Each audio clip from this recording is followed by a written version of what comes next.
Esta conferencia es sobre la nueva objetividad como respuesta al expresionismo y en general lo que más me preocupó para estas jornadas, y ya lo he hecho, es que es un tema que a mí me interesa porque en literaturas comparadas siempre se estudia el equilibrio de difusión de la literatura. Es todo un tema, normalmente es muy útil para los que hacen historia de la literatura, pero para uno que trabaja sobre ciertos periodos se complica mucho el poner el límite.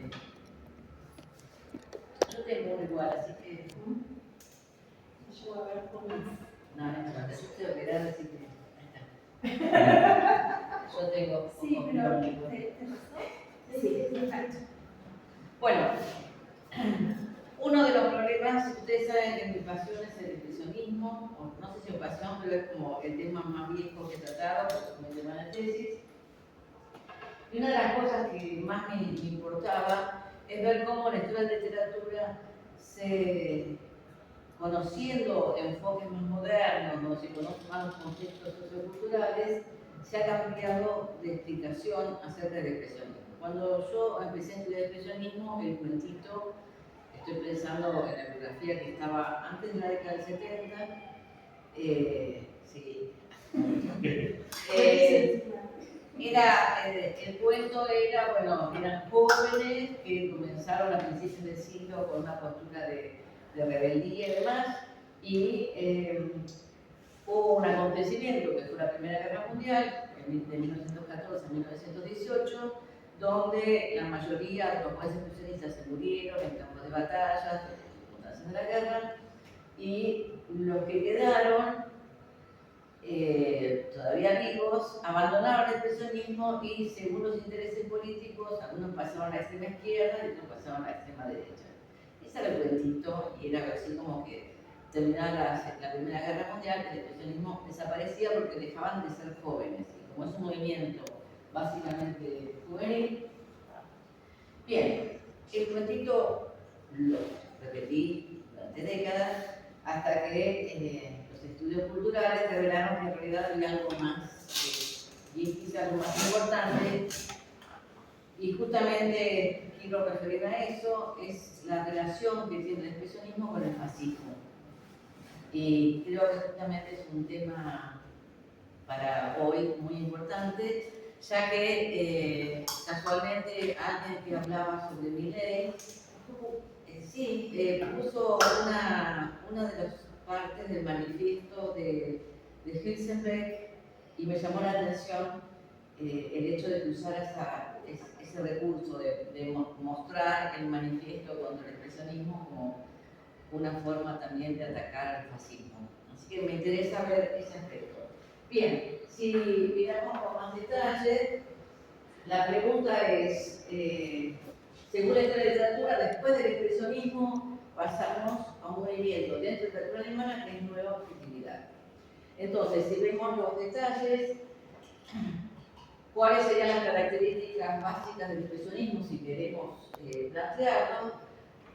Lo que se marca en el expresionismo como movimiento es que hay una tensión entre el colapso de la cultura europea y el impulso de resurgimiento.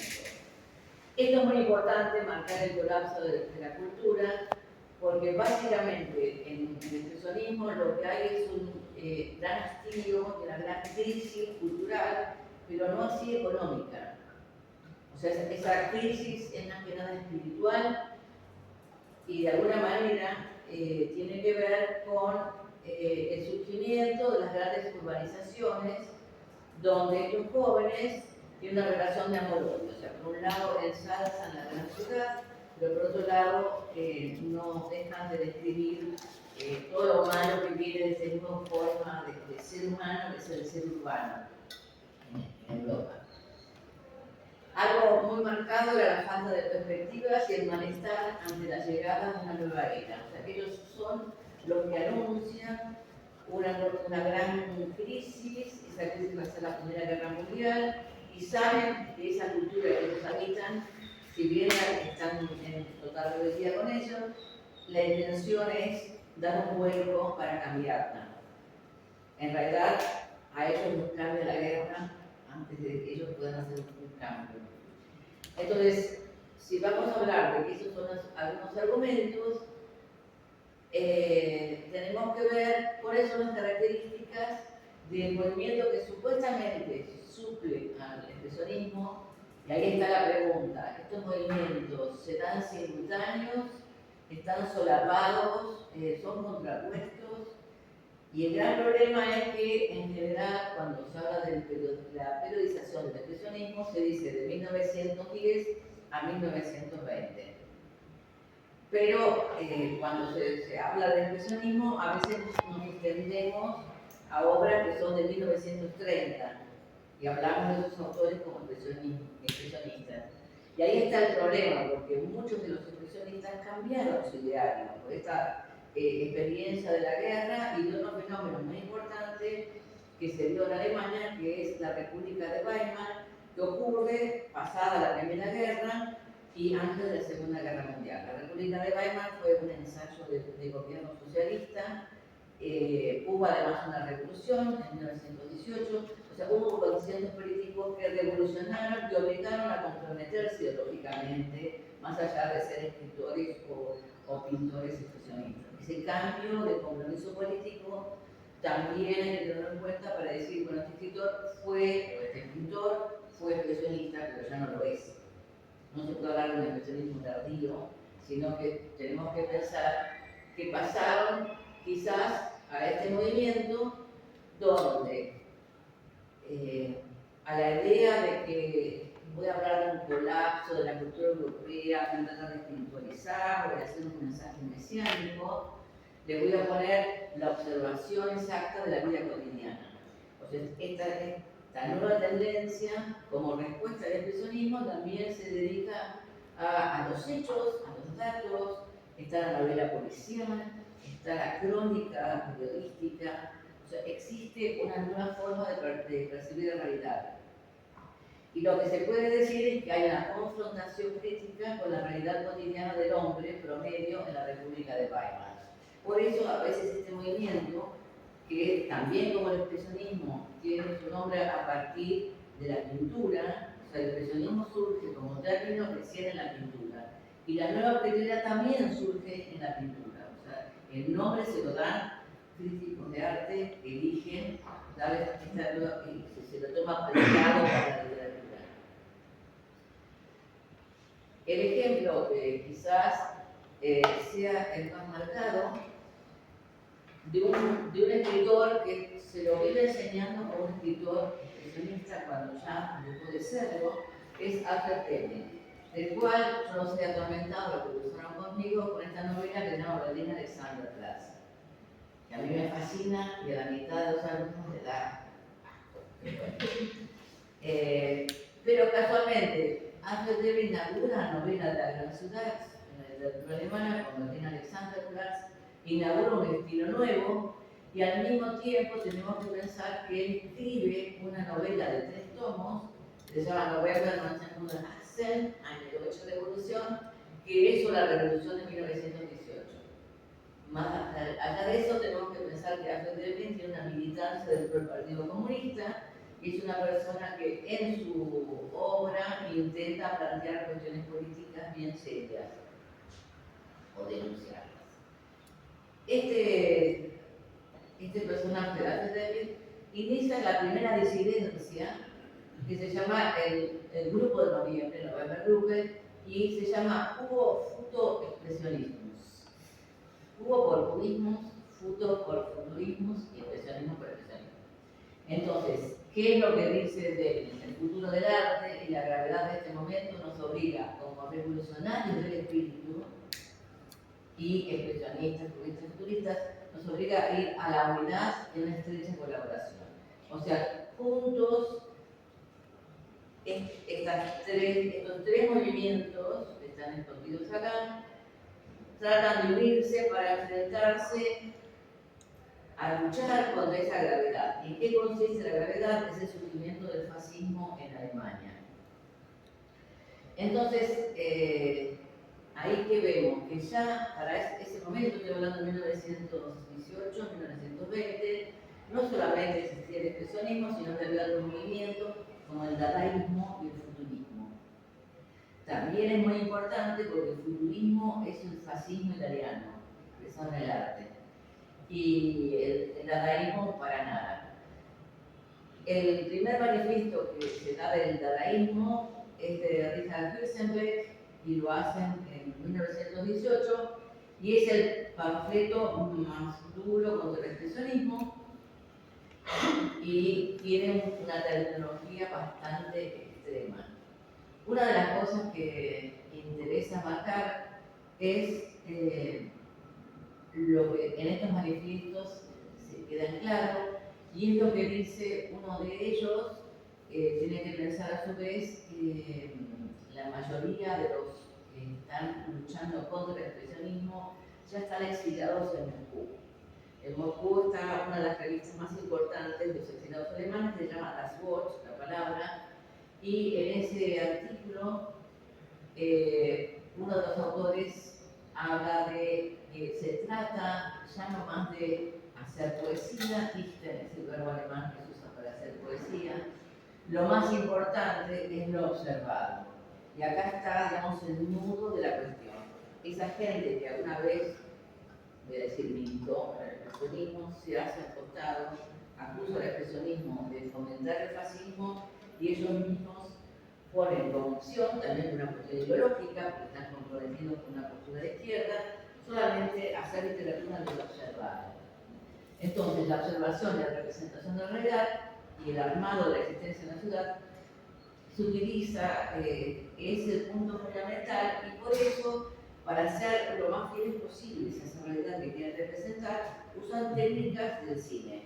Y una de esas técnicas es el montaje, que es lo que caracteriza, una de las características de este movimiento. Para ello utilizan la técnica de montaje tan avanzado en el film alemán contemporáneo. Pero también lo que se ve, y se ve muy bien en Berlín Alexanderplatz, es que los héroes ya no son los jóvenes, sino son los que volvieron de la guerra, los asesinos, las prostitutas, los desempleados, los obreros sometidos a un progreso industrial que los abruma.